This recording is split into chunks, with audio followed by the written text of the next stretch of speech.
sentarme al lado de un hombre con un increíble peinado. Tenía un look de inteligencia, fuerza. Y recuerdo a alguien que volteó y dijo, ¿quién es ese? ¿Con quién estoy sentado? Ese es Javier Milei. Oh, pero ¿quién es él? Dijeron, él es el próximo presidente de Argentina. Y lo vi otra vez y dije, no, se ve como que un presidente latinoamericano normal. Y dije, sí, es genial. ¿Por qué es famoso él? Porque va a la televisión y los parte a todos en cada debate.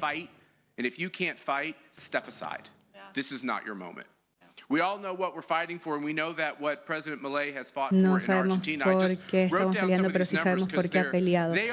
Porque ha peleado el presidente Javier Milei en Argentina. Los números son históricos. Han hecho una revolución económica, una revolución de la libertad. La vimos en Norteamérica. En el Reino Unido lo vieron con Margaret Thatcher. Estas ideas que si le das a la gente el control de su vida van a tomar las decisiones correctas la mayoría de las veces. Vimos que la inflación de Argentina, que era de 200%, hoy bajo el liderazgo de Javier Milei está alrededor del 30%. El crecimiento económico, mientras estamos acá, sigue funcionando. Todas las regulaciones, aquí es donde muy pocos países tienen un crecimiento del 6% económico, pero en Argentina tienen un 7% de crecimiento económico. Y la gente ha recuperado su libertad. Y pienso que él no solamente da este liderazgo inspiracional. Él empezó con el gobierno solo.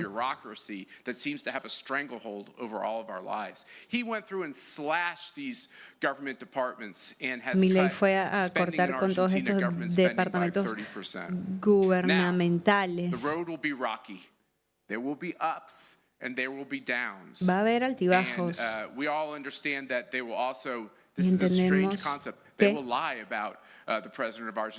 van a mentir sobre el presidente de Argentina, van a mentir sobre todos nosotros.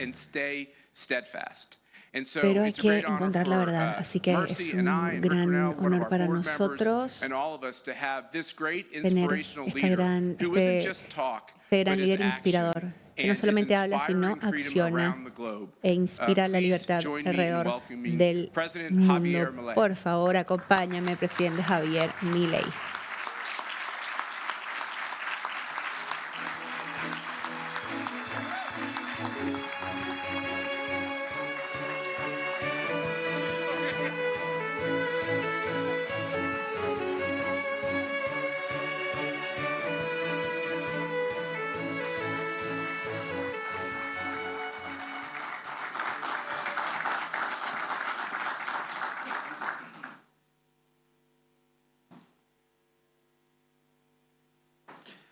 Hola a todos. Y si no, no soy yo. En primer lugar, quiero comenzar recordando a Charlie Kirk, uno de los mejores divulgadores de las ideas de la libertad, un referente que nunca le dio la espalda al debate abierto. Su muerte no debe paralizarnos. Tenemos la obligación de seguir al frente y no claudicar en la batalla por las ideas. Tarde o temprano, el bien y la verdad triunfarán. Dicho esto, me pone muy contento estar hoy aquí junto a todos ustedes.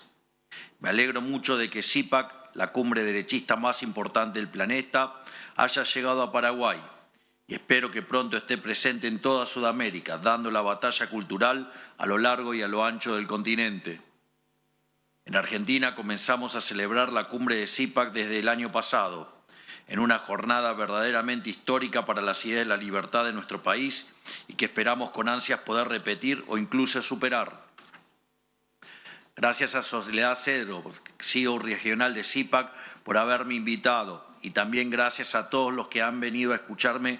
Es siempre un privilegio para mí aprovechar cada ocasión para llevar las ideas de la libertad a todos los rincones del planeta. quiero comenzar diciendo que Paraguay es un ejemplo de lo que hay que hacer en materia económica, tanto para mi país como para el resto de Sudamérica. Hace décadas eligieron abrazar las ideas de la libertad y como consecuencia han logrado que la inflación sea cosa del pasado, sumado a que no han dejado de crecer en los últimos 20 años. Y gracias al régimen de Maquila han sabido explorar su industria local al máximo, incrementando las exportaciones y generando puestos de trabajo genuinos. Su experiencia es prueba fehaciente de que cuando las regulaciones acompañan y no estorban, cuando los impuestos son bajos y no ahogan, la capacidad de los países para comercializar crece, creando más bienes y servicios de mejor calidad a un mejor precio. En cambio, nosotros en Argentina, que tan solo estamos a una frontera de distancia, durante los últimos 20 años hemos hecho todo de manera diametralmente opuesta. Montamos un Estado elefantiásico con un gasto público enorme. Tomábamos deuda con todos los agentes del mercado existentes a los que luego terminaríamos defaulteando. Una vez perdida la capacidad crediticia, emitimos pesos de forma descontrolada para financiar tanto gasto y sumado a expropiaciones sin sentido, corrupción con la obra pública y un sinfín de calamidades, crecer como país se volvió algo literalmente imposible. De hecho, hay una frase muy contundente que solía utilizar Milton Friedman y que se lo planteaba siempre a sus alumnos extranjeros cuando les preguntaba sobre algo y le decía primero los datos. O sea, ¿qué dicen los datos? Bueno, en esto los datos son categóricos. Los resultados están a la vista. Entre el año 2012 y el 2024, Paraguay creció a una tasa anual compuesta del 3,1%, mientras que Argentina decreció al ritmo del 0,1% anual en el mismo periodo. Es decir, que en términos per cápita les diría que estamos casi un 15% abajo, un retroceso verdaderamente aterrador. De hecho, cuando nosotros llegamos al gobierno, la pobreza, digamos, cuando se corregía por lo que tiene que ver con los controles de precios y el sinceramiento de las variables, era del 57%. La inflación corría al 1,5% diario y obviamente teníamos además grandes problemas financieros en el Banco Central y en el Tesoro, y el déficit fiscal consolidado era de 15 puntos del PBI. Pero más allá, digamos, de la calamidad en que se encontraba la economía argentina al momento en el cual nosotros llegamos al poder, ya veníamos también cometiendo muchísimos errores desde tiempo atrás. Es más, los argentinos incluso desperdiciamos la oportunidad de nuestras vidas cuando nos opusimos al ALCA en el año 2005, en lo que hubiese sido el acuerdo de libre comercio más grande y beneficioso de nuestra historia. Un tremendo error que terminamos pagando muy caro más tarde, pero que solo no perjudicó a Argentina, sino que también al resto de la región al impedir que el acuerdo prosperara entre las demás naciones. Gracias a Dios, hace 2 años los argentinos eligieron cambiar. Decidieron decirle basta a la miseria y en diciembre de 2023 eligieron como presidente a un liberal libertario para poner en práctica un proceso de profunda reforma que a esta altura ya se pedía a gritos. Y gracias a ese mandato que nos comprometimos a cumplir a rajatabla, pusimos en marcha un plan de orden fiscal, monetario y cambiario que empezó a rendir importantes frutos. Básicamente pusimos en orden las cuentas del Tesoro Nacional en el primer mes de gestión. A mitad de año pusimos en orden las cuentas del Banco Central y desde ese momento frenamos la emisión monetaria. Y no solo eso, sino que además hicimos cerca de 9.000 reformas estructurales. Por ejemplo, la baja de la inflación, donde pasamos de estar al borde de un nuevo proceso hiperinflacionario, es decir, la inflación viajaba al 1,5% diario. Hoy es 1,5% la inflación, pero en términos mensuales.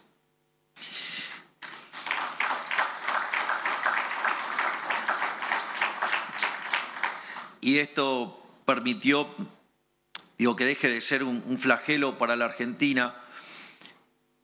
Hay que tener en cuenta que el impuesto inflacionario es uno de los impuestos más regresivos que existen, y eso, por ejemplo, nos permitió la baja de la inflación, los mecanismos de contención social del Ministerio de Capital Humano y la recuperación de la economía, con lo que tuvo aparejado en términos de mejora de salarios reales. En este lapso que nosotros llevamos en el gobierno, la pobreza pasó del 57% al 30%, es decir, 12 millones de argentinos salieron de la pobreza.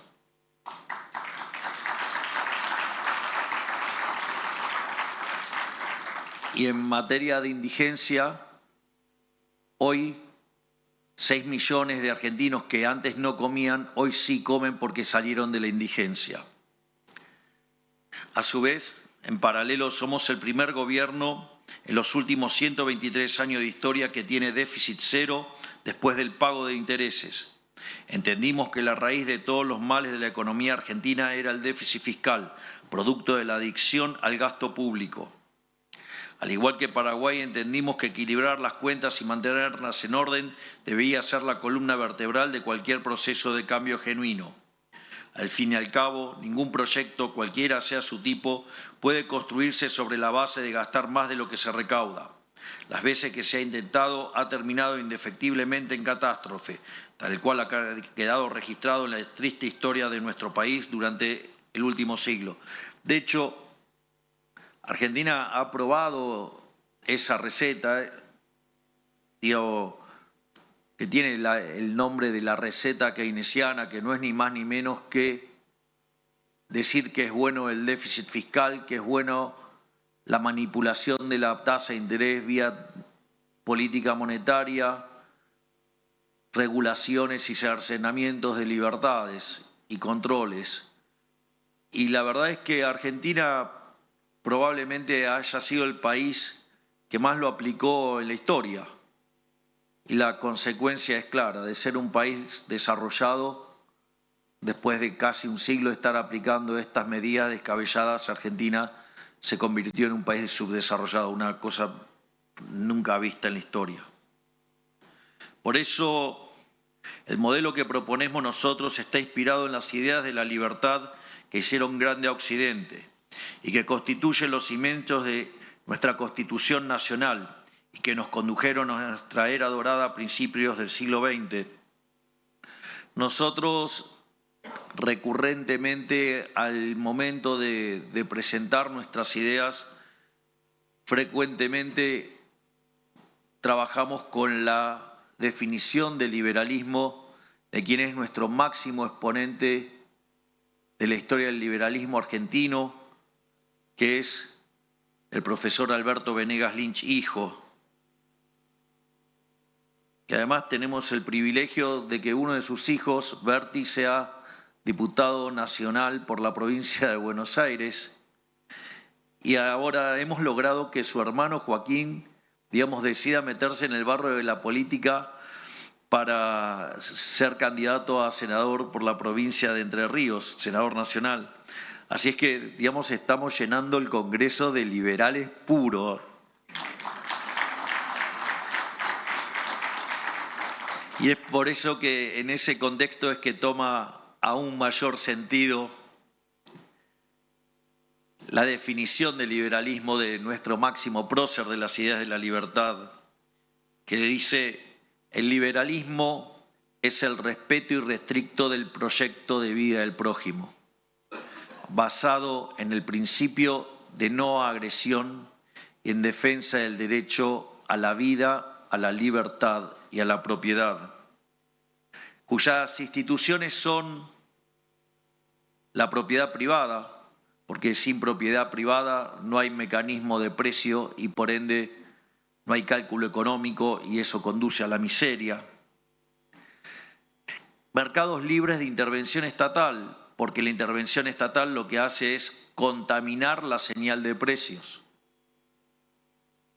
Mercados competitivos, pero entendido no en la interpretación neoclásica de la competencia perfecta, sino mercados competitivos entendido bajo la lógica de Baumol, Panzer y Willig, digamos que es la idea de los mercados disputables o mercados desafiables. En inglés es contestable markets. Y que, digamos, mapea muy bien con la idea de los austríacos en términos de competencia. A su vez, digamos, como admitimos que los seres humanos, gracias a Dios, somos todos distintos, esto favorece la división del trabajo y la división del trabajo conduce a la cooperación social y a la prosperidad. Porque además, esto, más allá que estos principios que nos hicieron codearnos con las potencias del mundo y transformar la República Argentina en la tierra prometida de quienes buscaban un mejor porvenir, es muy importante como criterio al momento de definir no solo el norte de una política, sino cómo estructurar la política. Nuestra política está basada en criterios morales. Es decir, nuestro norte es que Argentina sea el país más libre del mundo y sabemos que eso nos va a traer prosperidad.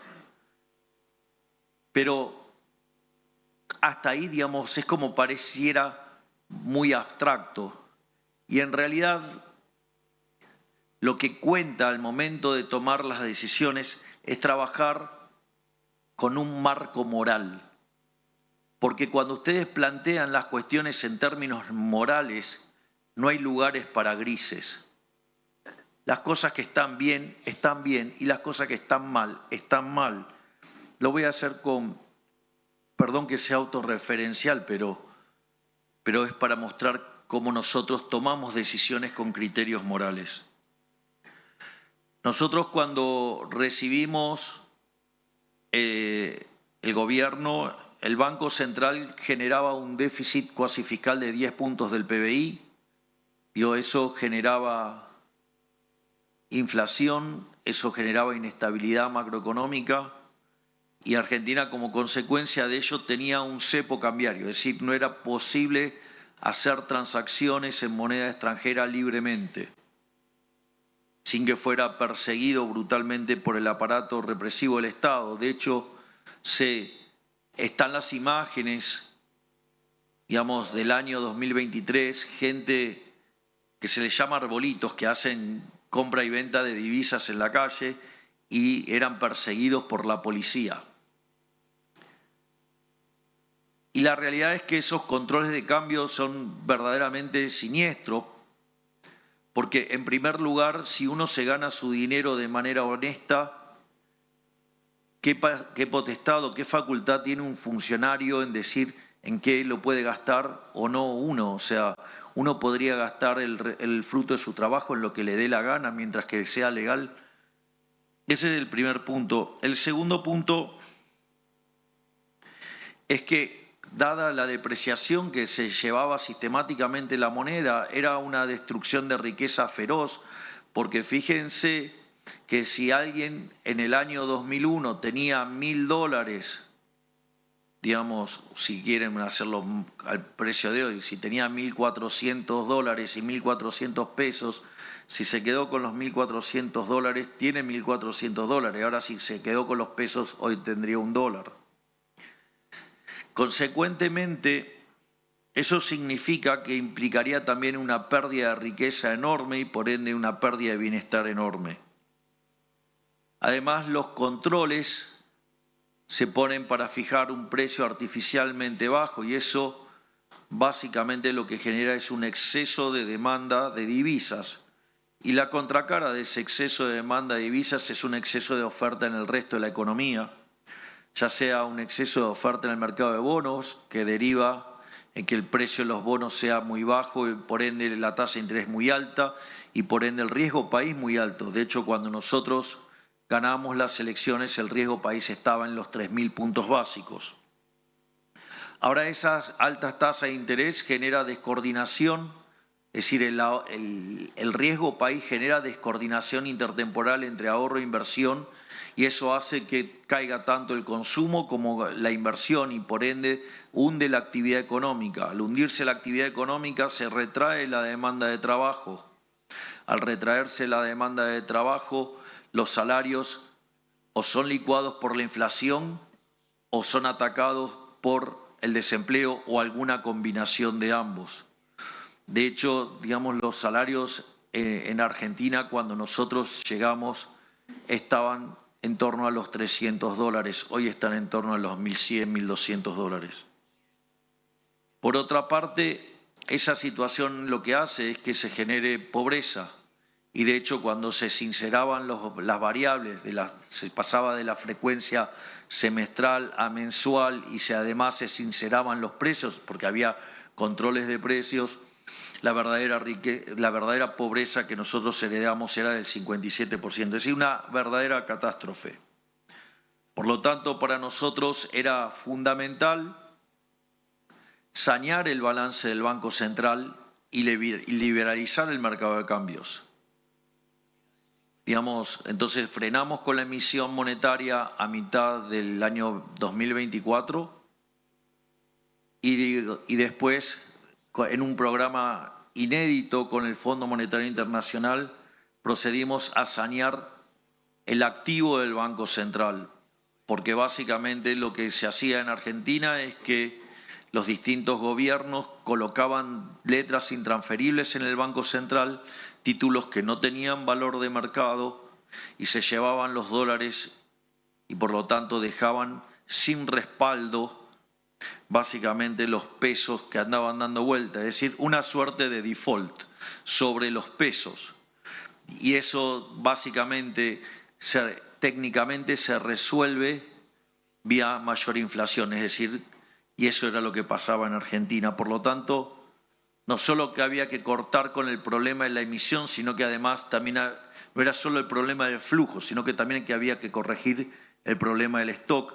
Y eso nosotros lo hicimos con el acuerdo que celebramos con el Fondo Monetario Internacional y que lo firmamos a mitad de abril de este año, donde básicamente recibimos un paquete de apoyo donde el Tesoro esos dólares que recibió lo utilizó para cancelar deuda con el Banco Central, de modo tal de terminar con la estafa inflacionaria. Es decir, la deuda bruta no varía, pero cambia el acreedor. Pero lo más importante es dejar de estafar a los argentinos de bien que tenían pesos o que tienen pesos.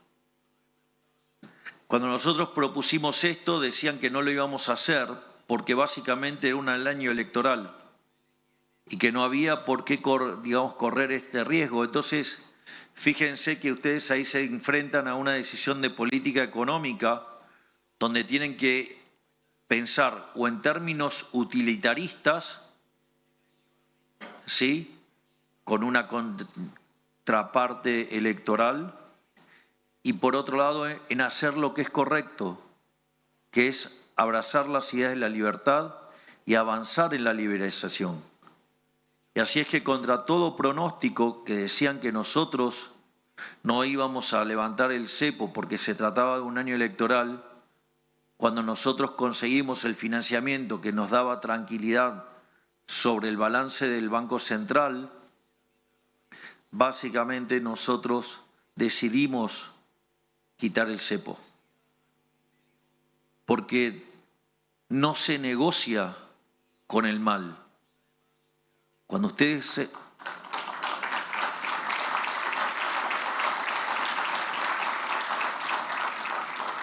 Ustedes saben lo que es correcto y lo que está mal. Perdón que estoy desviándome de la base de lo que traía como discurso, pero hay un trabajo que lo recomiendo enfáticamente,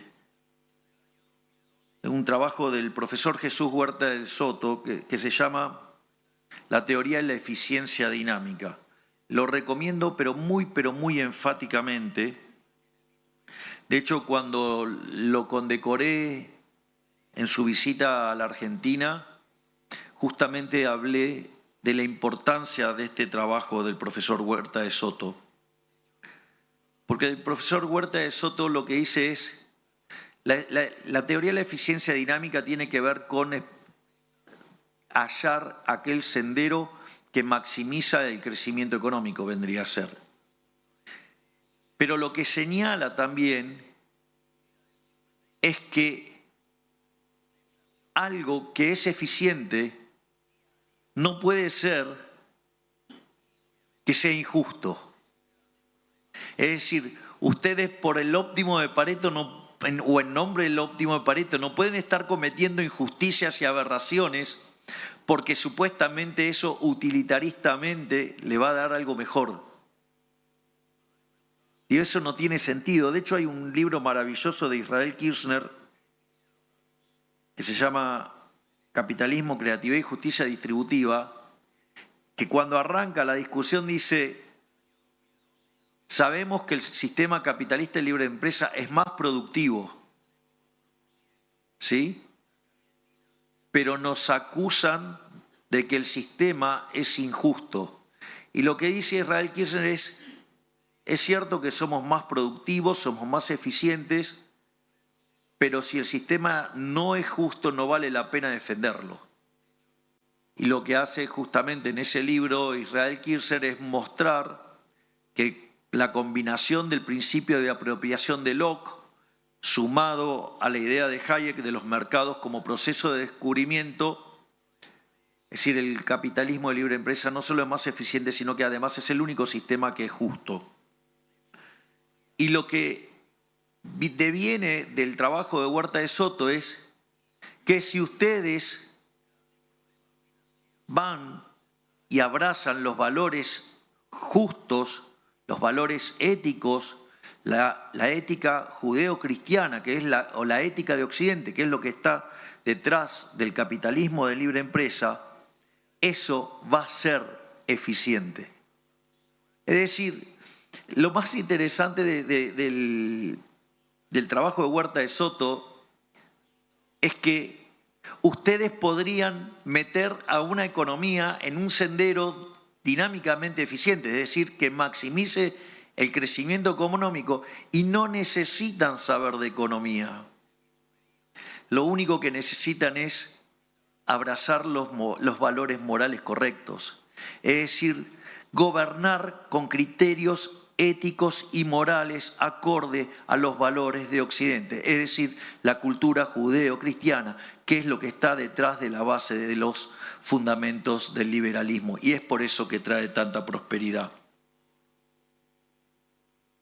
Y de hecho, en el caso argentino, en este aspecto, vale destacar que durante las últimas décadas hemos vivido el proceso inverso. El talento argentino se vio obligado a buscar en otras tierras aquello que su propio país dejó de darle, la posibilidad de cumplir sus sueños, de llevar a cabo un proyecto de vida. Miren, sin ir más lejos, la idea de la justicia social, ¿no?, que es nuestro modelo antagónico, por decirlo de alguna manera. Y la justicia social en realidad es injusta, porque ¿acaso alguien aquí adentro está a favor del robo? Nadie está a favor del robo.